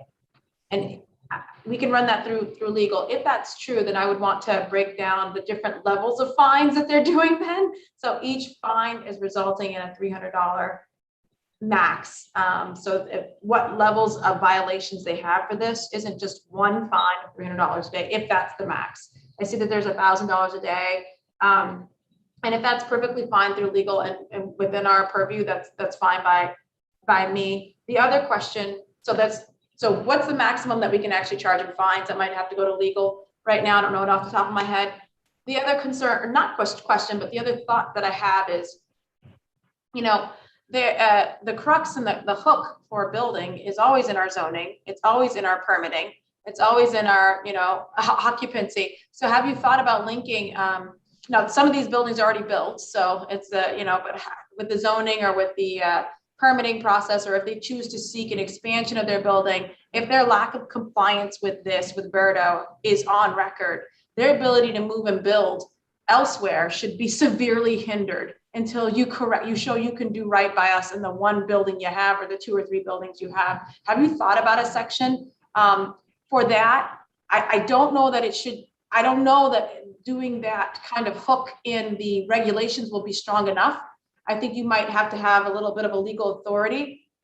So have you, to the lead sponsor, and to the, I think Allison, you worked on this as well, Councilor O'Malley, extensively, first and second version. Have you thought about hooking this in with our permitting process, ISD or something like that? Every building owner is going to come to us in a different department at some point. I just can't imagine. And what frustrates me, building owners who have OSHA violations and still being able to build, building owners that have wage theft violations or subcontractors and still being able to go through another department. If you have a BERDO violation and you are to the point that the city's now fining you, before you can move on to another building or expand yours or do something else, I think the city should be, the city should not allow it. Maybe that's being too harsh. Counselor No, O'Malley. I agree with you. I worry, and I'm not a lawyer, nor do I play one on TV. So I do worry that we could get into some legal challenges if we were to restrict zoning, for another project to something that was owned here. But I think your point is right on the money, and I think that would indicate the need for sort of political opposition if such a scenario were to unfold itself. I don't know that we could include something specific in the language, and I would hate to have a well-meaning poison pill or a well-meaning suggestion that I agree with be seen as a poison pill and somehow perhaps jeopardize the legality of this. So we can certainly explore it more, but I think we might have to be careful. Now, that's not to say that we couldn't then have a separate pass this and pass a separate amendment to the zoning code that simply says if you own, if you own a building that comes under BERDO and you're in compliance, you will not be able to be granted a, ZBA hearing or something along those. And I do think, I agree with Councilor O'Malley, just some concerns about like how that might position this, but I do think something that actually takes into account the breadth of things that you just mentioned makes a lot of sense, because often people are not just bad actors in one place, but unfortunately owners in multiple places. And I think it may be more effective to put something forward that says, if you're in bad standing on these, 7 measures, whatever number of measures, it should be taken into account, in whether or not you are allowed to interact with the city in another form. But I worry that putting it here would not be appropriate. Though I agree with the sentiment for sure.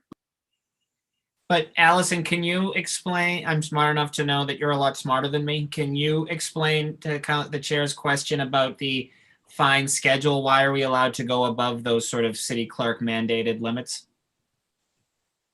Sure, I will take a shot, and then I will refer ourselves to the legal department. But if we look in our purpose and our authorities, we named a number of authorities here in addition to Chapter 21D, which is, I think, the one you're referring to, Councilor Edwards, that allows for the civil fines up to $300 a day. We named MGL Section 40U that could in theory be implemented here, which has to do with liens. So we are looking at alternative pathways.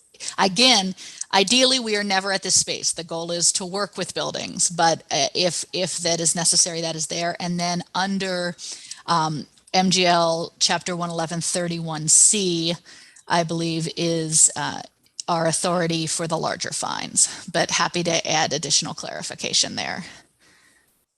Thank you. I would just add, in terms of the fines, agree with everyone that's been said. In an ideal scenario, we don't collect any fines because everyone's in compliance or working to get on compliance. But we did go at rates, and I've mentioned this before, using the Fenway Park parking example, where up until a couple of years ago, it was cheaper to park in a resident-only zone around the Fenway and get a $40 ticket than it was to spend $50 or $60 to park in a lot near Fenway Park. So we wanted to make it, again, aggressive but achievable, and that's why they're higher than perhaps what we're used to seeing. Another last element here that we are looking into is that I believe the Conference of Boston Teaching Hospitals made a proposal that we consider corrective action plans as an additional element here. That's one where we've requested a little bit more information to understand what something like that might look like, and we'll absolutely share it with council when we receive it. So just to close the conversation on the fines, thank you so much for defining the authority we're pointing to beyond 21D. And then in terms of if you're not in compliance with BERDO and you've been fined to be, by the review board, by several checks, right? That you're not complying with this. And this is a matter of public health, right? This is a matter of our future and our ability to grow as a city responsibly and also sustainably.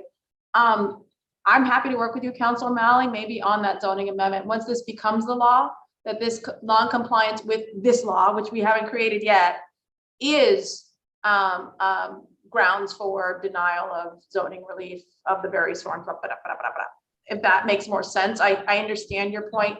Make this the law and then have our zoning code adjust for that law. Absolutely. I would love to partner with you on that. Hopefully we'll pass this in relatively short order and then we'll be able to get that done after. Relatively short order, no pressure, Councilor Edwards, no pressure. Get this done. Okay. Review board. Section R would create an emissions review board appointed by the mayor and approved by the city council. It details the expertises to be held by members of the board. Term lengths and overall composition would be specifically that 2/3 of the seats shall be nominated by community-based organizations. The section also specifies the relationship with the Environment Department and the board's responsibilities, which include funding, capacity building, staff support, annual disclosure, policy administration, and enforcement. We've received a number of, in fact, numerous comments and suggestions around the review board and its composition and authority. And we're working to continue to compile and reconcile that feedback and believe that there should be likely, I think, Councilor O'Malley, this was your suggestion that there be a more dedicated time to discuss this in more detail. Yeah. Absolutely. I mean, I look forward to my colleagues' sort of feedback now, but I think that, we want to do an overview today. It's already, we've been doing this already for nearly 2 hours. So if the chair is amenable to a second working session, we can get into some of the more specific, both regulations and I would argue sort of more specifics on the review board. But, suffice it to say, I think that the way it was phrased certainly makes a lot of sense. Added the chair of the council's environment committee. When this goes into effect, I will not be it, but I like having that. I also, would respectfully, push back on the arguments that we need less community-based for that, the notion of having experts. And I'd argue that we will be putting experts on, many of whom will come from the community. But I think that we'll continue to solicit feedback, but welcome my colleagues, take on this element. Real quick before I turn it over to Councilor Mejia, the 2/3 membership has been something I heard a great deal about, especially from organizations like ACE and CPA, and making sure that the community is grounded in having the selection for who should be sitting on this board. I want to make sure, though, that this doesn't guarantee that 2/3 of the members will be from the community, just that the community will be appointing 2/3 of the members, community organizations. That they'll be nominated as a pool for the mayor to pick from, and then the city council to confirm. Correct. It's not dissimilar from what we're doing on the civilian review board, where we're soliciting names, the council is then putting them forward to the acting mayor. The thing that I very purposefully included in this was allowing for council approval, which we have, as you know, on some boards, but not all boards. So I think that will allow for the council to play a significant role working with the mayor and members of the community and members of industry to come up with a reflective board. Well, I fully support keeping the 2/3. I know there's been some suggestion to reduce that number, but I'm fully supportive of those 2/3, and I really want to make sure that when we're thinking about the community organizations, I know several are already positioned themselves, but do we have that defined, community-based organizations someplace? We do in the beginning under the on page 2, page 3, CBO. Community-based organization means a non-profit organization that is driven by community residents, that is the majority of the governing body and staff, consists of local residents. The main operating offices are in the community of service. Priority issue areas are identified and defined by residents. Solutions to address priority issues are developed with residents, and program design, implementation, and evaluation components have residents intimately involved and in leadership positions. Excellent. Okay. Councilor Mejia?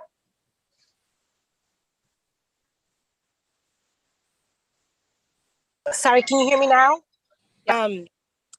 So I guess to this point, I'm just incredibly curious about what kind of sort of lived experience standards we might be able to look at when we're building this review board. I think that that's part of the process too, is just kind of really thinking about what that looks like to ensure that we're not creating this with just the same usual folks who show up. And then I'm curious, kind of want to really express my support for this section, especially in making sure that that the community-based organizations like BCAN are empowered to nominate people who will have the best interests of the community and not just the polluters at heart. So I just really want to kind of drill in that accountability piece and recruitment and thinking about how we get there. So if I may, Madam Chair, I appreciate that, Councilor Mejia. I'll just read, because this is becoming, I think, such an important part of this this amendment. So to answer the question, and obviously I'm open to, we're all open, I think, to other suggestions, but the way Section R reads, this is to Councilor Mejia's point, there is established an independent review board appointed by the mayor and approved by the Boston City Council. Members of the review board shall have expertise in environmental justice, affordable housing, labor, workers' rights and workforce development, building engineering and energy, real estate development and management, public health and hospitals, historic preservation, or any combination thereof. 2/3 of the members of the review board shall be nominated by community-based organizations, which we just read the definition. The chair of the Boston City Council's Environment, Resiliency, and Parks, or their designee, shall serve as a member of the review board. The regulations shall establish the number of seats on the review board and designate community groups and organizations to nominate individuals to serve on the review board, subject to the mayor's review and the council's approval. Members shall serve for a term of 3 years. As the term of any member expires, their successor shall be nominated by the organizations identified in the regulations and appointed by the mayor. Vacancies in the review board shall be filled by the mayor, subject to council approval for the unexpired term, and every 3 years, the mayor shall designate a member to be chair of the review board. So again, I didn't, I want to be mindful of time. We'll get into more specifics, but that's sort of that's our starting point. And again, if councilors have thoughts, or if there's something as we talk about lived experience, other attributes maybe we should be listing as well, obviously all ears.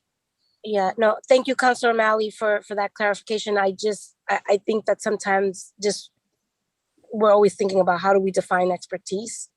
And I think that there are some folks who are living these realities that may not be part of any expertise, but might be able to provide some input. So that's kind of want to just throw it out there in terms of creating space for folks who can weigh in. Great, I completely agree. And I think it's actually, this is more than many other sort of advisory boards or commissions. I think that takes into account exactly what you're saying, but certainly appreciate the point and agree with it. I think, and I think we'll talk about this in greater depth. I think the key is, and we started to think this through, we'll need to think about like, what is the possibility of public comment and how can people, engage?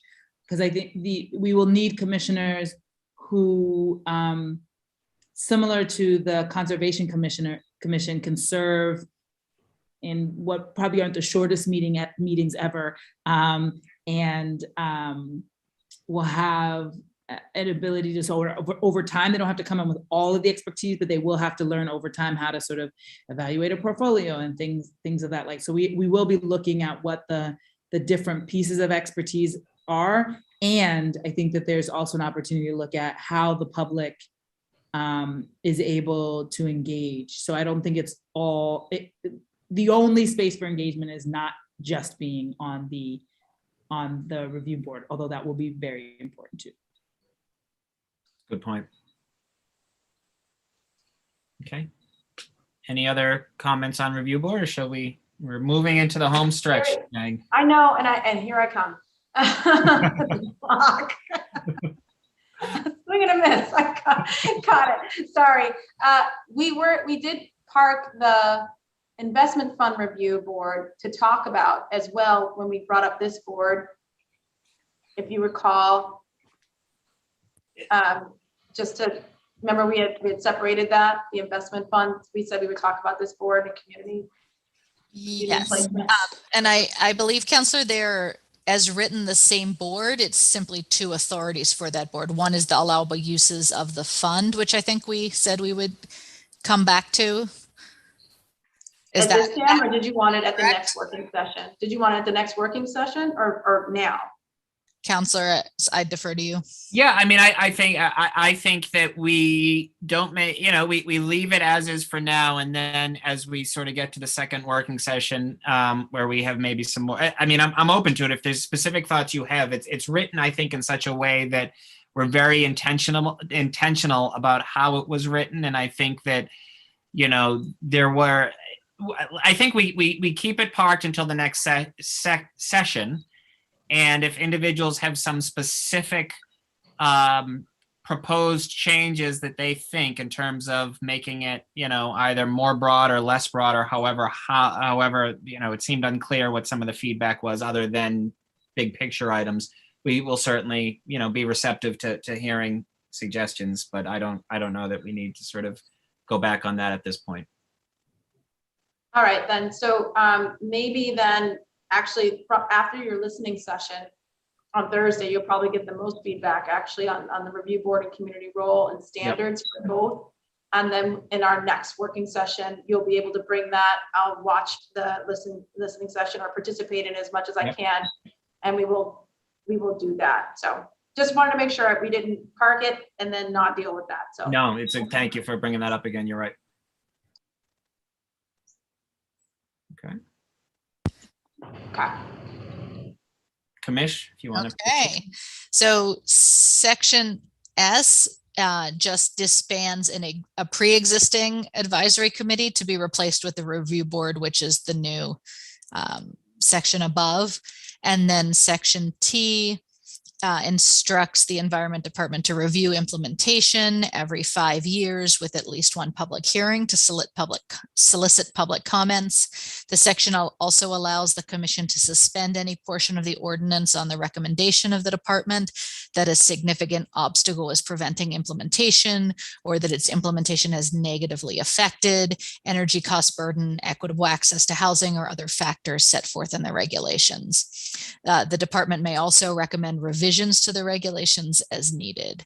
So here we have a general clause, basically thinking of things unforeseen, such as the COVID pandemic or a lot of the goals of this ordinance. We want to continue to track and make sure that we are implementing them, but there are unforeseen conditions. So this allows us to come back and review if our metrics are trending in the wrong direction. Smart. That makes sense. Section U, regulatory authority, details the Commission's regulatory authority to promulgate rules and regulations, the standard section, calling out that authority. And again, quickly here, applicability describes the ordinance's applicability vis-a-vis other restrictions and obligations set forth in other laws. Section W specifies the ordinance's provisions would be effective immediately upon passage. And section X indicates that building owners shall receive notice within 3 months of passage of disclosure and reporting requirements, and specifies that notices shall be sent to the contact information listed in the assessor's database unless a building owner provides alternative contact information. And that ends section 1, which is the majority of the updated ordinance. This next section 2 proposes some minor changes to the Air Pollution Control Commission to add additional members. We've had a number of comments asking for additional clarification of the roles and responsibilities between the Air Pollution Control Commission, the Emissions Review Board, and the city. Again, we're happy to propose some clarifying language either in regulations or in a document that would just be a companion document to explain the roles between them, but do think that this will depend very much on the outcome of the discussion about the roles and responsibilities of the review board. So should be part of that discussion. And then finally, we have section 3 is a standard severability clause that clarifies that any section of the ordinance, should it be held invalid, shall be considered separately from the remaining clauses, which shall remain in full force and effect. And section 4 states that provisions shall be in effect immediately following passage. Again, here we received several comments asking us to delay the effective date, either out a certain amount or until regulations are fully complete, or a number of other items there. I don't know, Counselor, if you had any thoughts on that. I'm sorry, on section 3? On section 4, Oh, okay, the final. Oh, I do. I'm Yeah. sorry, Allison. I can't multitask. Yeah, we've heard from some folks, saying we should wait until after the mayoral election, after new council seated. That's just bunk. It's, this came from the city council. We were all elected 2 years ago.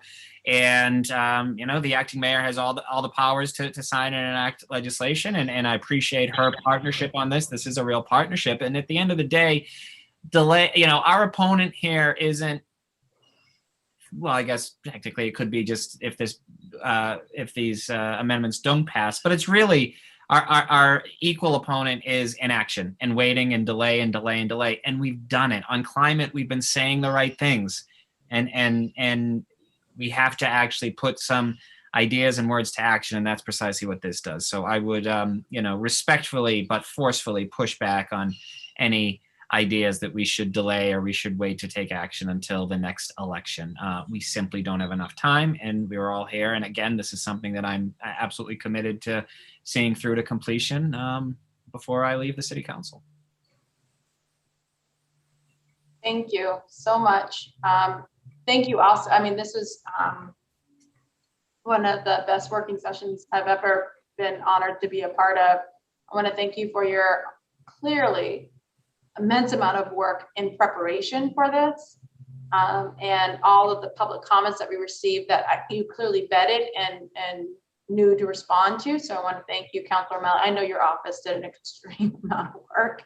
I want to thank the chief, and I want to thank the commissioner and the administration for, obviously you did an immense amount of work already knowing to center and ground in community and bringing that voice here. So thank you so much to all of you. And of course, to my colleagues on the city council, thank you for staying the entire time, that those that could, and providing, again, perspective. I think we have our marching orders. We have basically, I would say, shrunk the haystack as to what is going to go into our next working session. And then further from there, there'll be, hopefully after that working session, we'll just literally have what's going into regulations to define for at a later date, and what changes we will make on the face of this legislation. And any supportive legislation, such as the zoning amendment, Councilor O'Malley, that might help enhance this. So I'm very excited to keep moving on this conversation. We will, our offices will coordinate. The listening session, again, folks, is this Thursday from 5 to 7, I think, at 5:30 to 7. I'm sorry if I've got the time to accept. Councilor O'Malley or the chief, if you wanted to go ahead and promote it again. My apologies.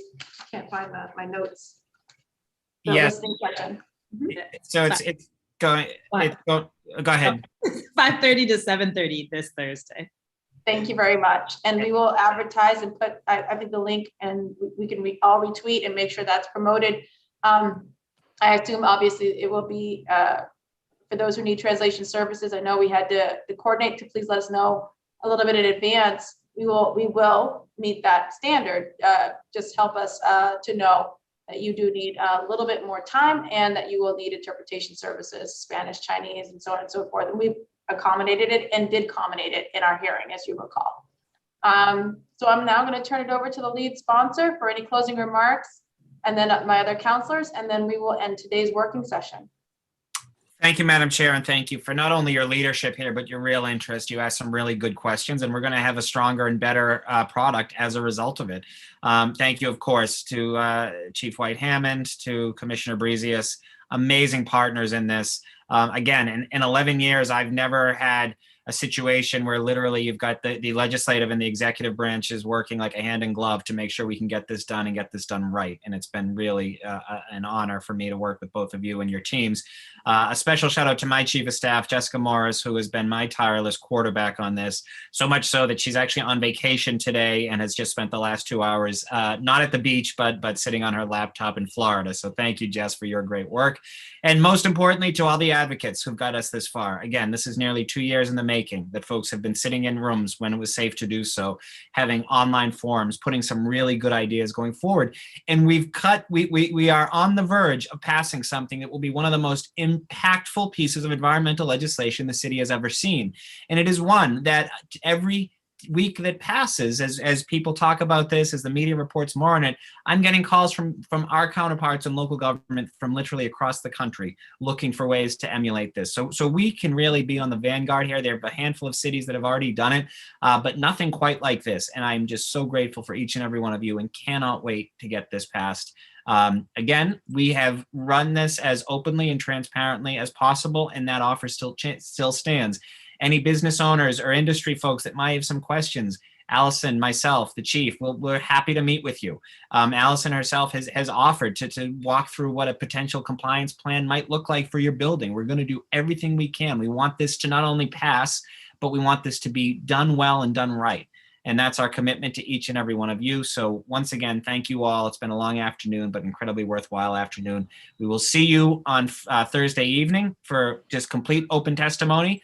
And then again, hope to have another working session in relatively short order. So thank you, Madam Chair. Thank you all. Thank you. Per the request from Christine O'Donnell, just to let folks know that the listening session is not a formal committee conversation. So if you do write us, which some people have been writing the Government Ops Committee for, we can give you the link, but it is not something that that the City Council is formally chairing. And it's not something formally that we'll be taking attendance like we normally do and so on and so forth. It'll be as flexible as the chief and the lead sponsor would like that conversation to be. And so just wanted folks to know we will continue to give you the link if you write us, but it is a informal, not a formal session from the City Council. Okay. All right. Well, thank you, everyone. Have a good day. Thank you. Thank you. Thank you. Thank you Good all. job. Bye.